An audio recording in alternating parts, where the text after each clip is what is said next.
Tentrem rahayu, Ibu Bapak ingkang dipun tresnani Gusti, ugi ingkang tresnani Gusti, kepanggih malih wonten ing renungan sadar.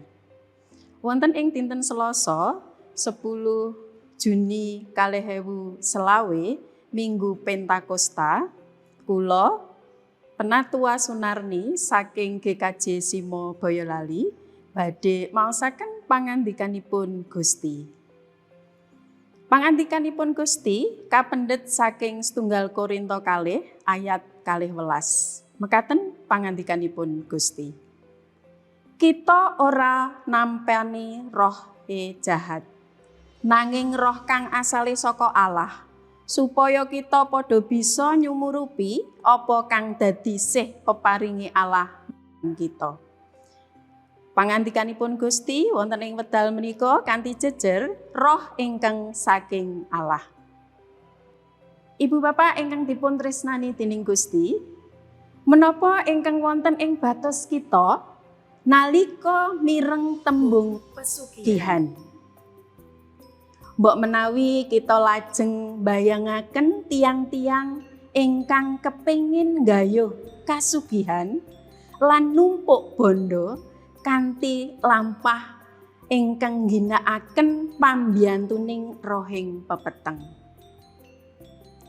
Sinaosa wedal samangke kita sampun gesang ing jaman modern, ananging kasunyatanipun tasih kathah praktek-praktek klenik kadosta pesugihan, penglarisan supados sadyanipun tansah laris.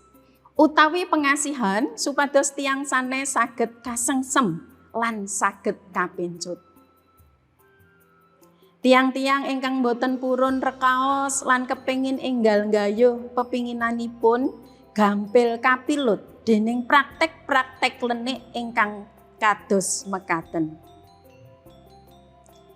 Kenging menapa manungsa modern tasih wonten ingkang kepencut dening klenik kados mekaten? Awit boten tumemen anggenipun ngugemi kapitadosanipun.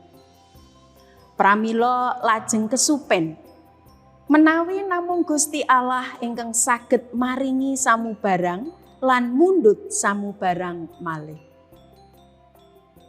Waosan wonten ing setunggal Korinto kalih ayat 12 kala wau ngemutaken kita bilih tiyang pitados menika sampun nampi roh ingkang saking Allah piyambak.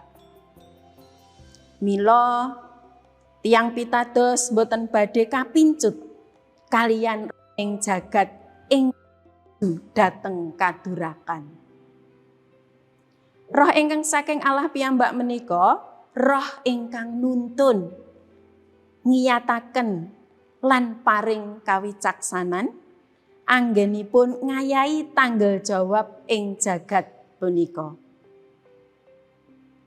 Semanten ugi tiang-tiang ingkang pinaringan roh saking Allah saged bentenaken pundi ingkang peparingipun Gusti lan pundi ingkang sanes. Roh Allah ugi ingkang badhe nuntun tiang pitados nalika ngadepi sakatahing panggodaning kadonyan. Awit saking menika sumangga migatosaken perkawis menika. Kita sampun kadunungan roh saking Allah ingkang ngiyataken lan nuntun gesang kita. Menapa kita tasih badhe mitadosaken gesang kita dhateng roh-roh jahat menika ingkang boten gadah daya kangge paring daya gesang ing kalanggengan?